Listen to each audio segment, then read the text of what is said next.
Donc là, c'est à vous de jouer. Vous pouvez reprendre l'accompagnement numéro 1, parce que là, on va rester dans une seule tonalité. Je vous ai écrit une dizaine de débuts de phrases, et à vous d'utiliser l'accompagnement pour trouver des phrases. En fait, il n'y a rien à chercher. C'est votre esprit qui cherche, et vous jouez. Donc vous jouez la phrase de référence, vous laissez passer une mesure, et ensuite vous jouez la solution. Et ça, sur les 2 pages que je suis en train de regarder, c'est ce que j'ai fait. Par exemple, je vous propose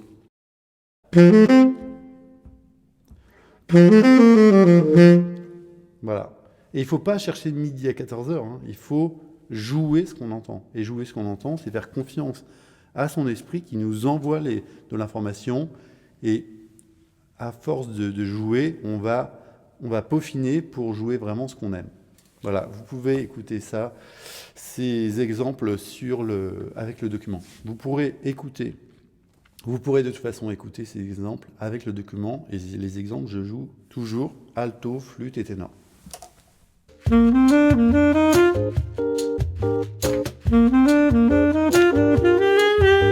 Phrase de 2 mesures. J'attends pendant 2 mesures.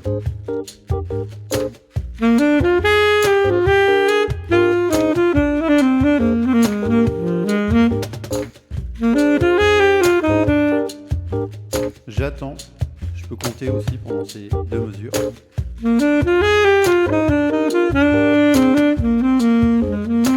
Alors aussi, utiliser la gamme. Alors comment utiliser la gamme pour créer des phrases? C'est simple. Il y a une multitude de choix que vous connaissez déjà, mais que vous n'utilisez peut-être pas. C'est de jouer par exemple en tierce. Voilà. Et là, j'ai plusieurs solutions. Soit je m'amuse en coupant la phrase.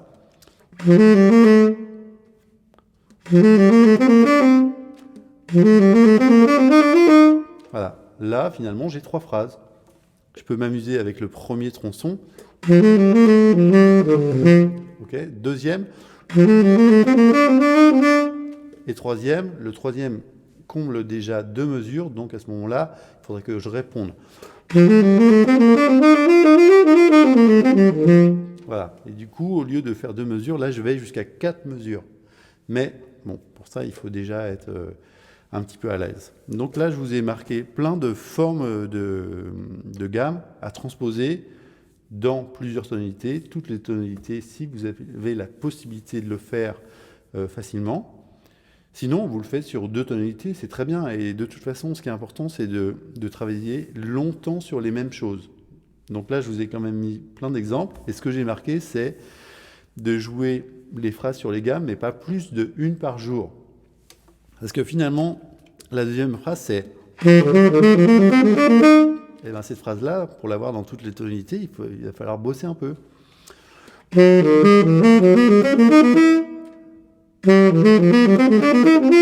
Voilà, je suis quand même obligé de réfléchir et c'est vraiment un travail sur le long terme. Ensuite, voilà, on a vraiment plein de solutions pour jouer avec la gamme de façon toujours diatonique, mais c'est vraiment ça va donner des super phrases. Vous voyez ce que je veux dire? Je prends un bout de ma gamme et je la fais résoudre avec une petite phrase. Et là, ça fait une super phrase. Super beau.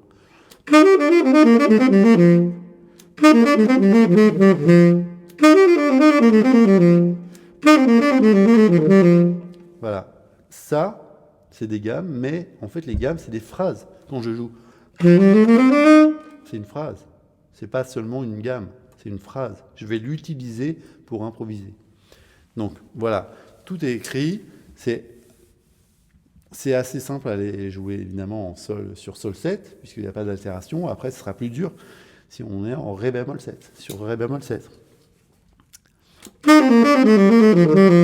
Cette phrase, elle commence sur la 7e. En fait, les phrases que j'ai écrites, là, soit elles commencent par la tonique, soit, quand elles descendent, c'est à partir de la 7e. Alors...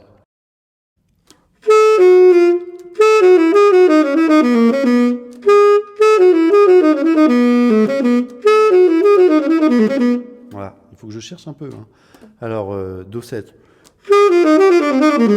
Ré7, Fa7. Alors là, vous voyez, je le fais sans tempo. Et après, quand je suis à l'aise, je prends l'accompagnement et je le fais avec l'accompagnement. Je m'amuse avec la gamme. Je vois comment je peux la transposer et comment je peux la modifier, comme je vous ai montré tout à l'heure. Premier tronçon, deuxième tronçon, phrase en entier, plus une phrase de résolution.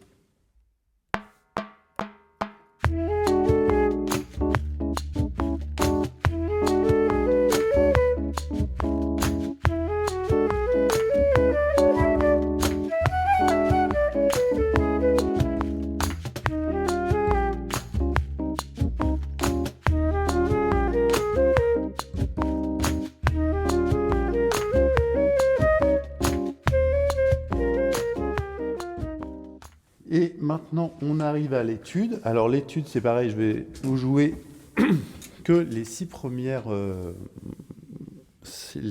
tonalités. Et en fait, ce que j'appelle l'étude, c'est une étude où je change un peu le rythme des phrases.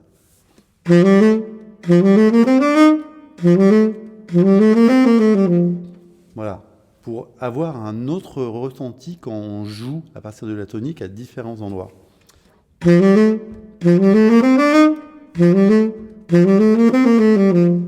Voilà. La dernière phrase, par exemple, elle part sur le 4e temps, on monte et on descend et on résout sur le 4e temps. Et ça, c'est une sensation où on doit s'entraîner pour entendre ce genre de sensation.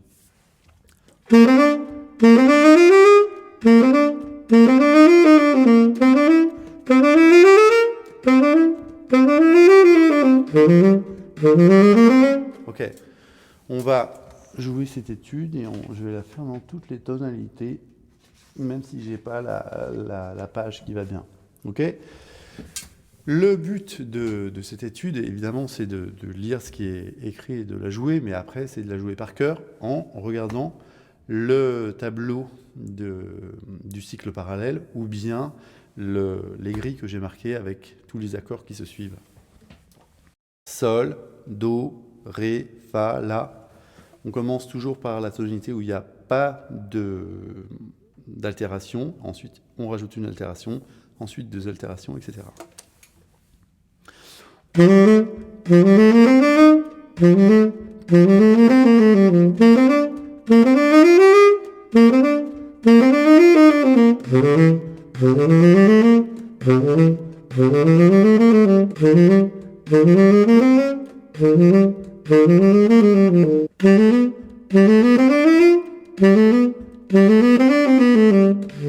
Et ensuite, on passe sur Si bémol.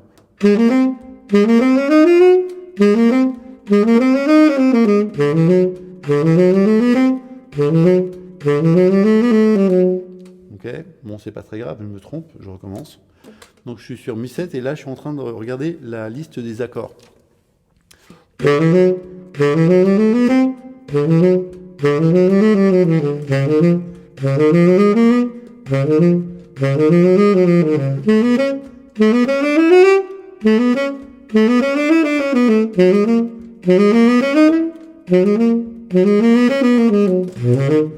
Ah non, là c'est pas dièse.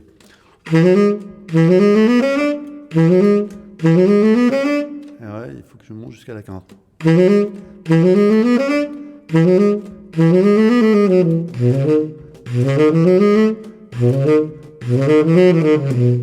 Voilà. Et en fait, de jouer ces petits exercices, finalement, c'est assez amusant parce que ça sonne super bien. Et ensuite, quand vous jouez avec les accompagnements ou sur des accords, il y a plein d'idées qui viennent. Et c'est vraiment ça qu'il faut comprendre, c'est qu'il faut associer des idées mélodiques à du son, à des accords.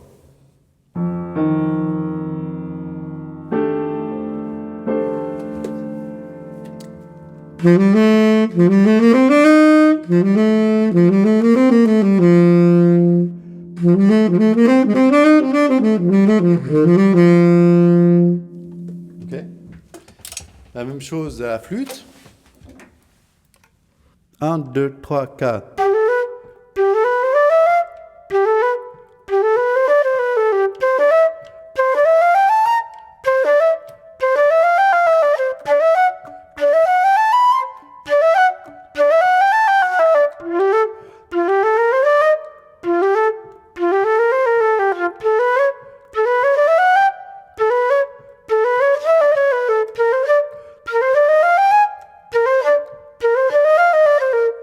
Bon, là j'ai fait les 6 tonalités les plus simples, parce que la flûte c'est plus dur que le sax. Et là je vais jouer, tiens je vais prendre mi bémol 7.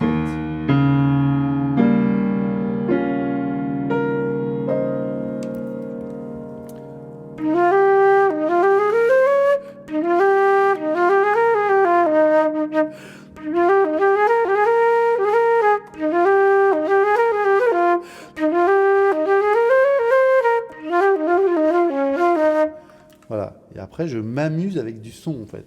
Et le son que j'ai travaillé, c'était pabada, pabada bada bada, pabada, pabada bada bada bada. Voilà, et donc j'allie ce son à un accord et je m'amuse avec. Et vous verrez que de cette façon-là, c'est ultra créatif et c'est pas du travail, c'est plutôt du jeu. Et on a tendance à jouer plus longtemps qu'à travailler des exercices qui sont pénibles à travailler.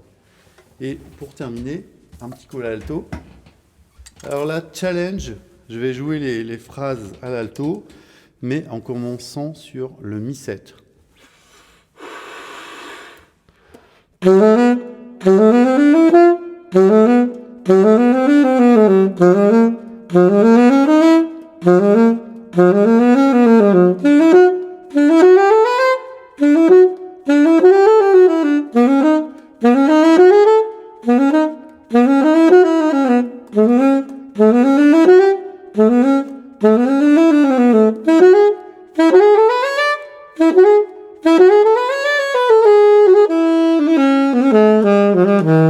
Bon, j'aurais dû monter jusqu'à la quinte, c'est pas grave, je vais le faire avec le piano.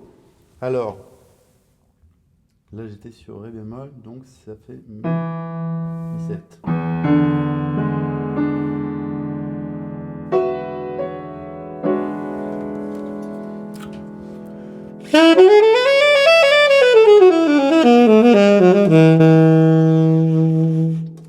Voilà, c'est vraiment s'habituer à un son, jouer dans ce son-là, être créatif. Et la créativité, c'est vraiment entendre des choses, laisser son esprit chercher de la mélodie et jouer de la mélodie.